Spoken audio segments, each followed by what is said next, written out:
Hello everyone, I'm here to show you something really fun and cute that I have found. It's making designs on these little cups.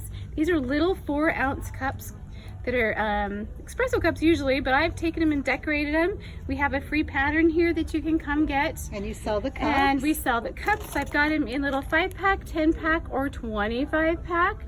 And the reason we are doing the 25-pack is because I have this cute little advent calendar over here.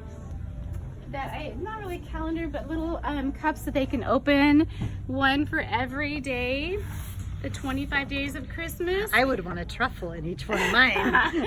And I made it with this new Doodlebug Paper line. So this is Christmas Magic. So and I just took this and the advents. Oh, cool. Yeah, I took it and cut it apart, and then just grabbed some other papers to put behind it. And this little 6x6 pad I love because the 6x6 pad has these teeny tiny little tags.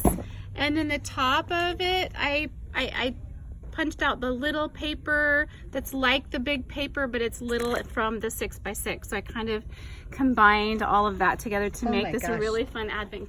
It went by so fast because it was so much fun to make. And I just think little kids are gonna have so much fun opening that up every day. It's a little bit more three-dimensional than a regular one. Yeah, so Go make some for your grandkids. Go make some, yeah. My grandkids and I already made some. It's so much fun.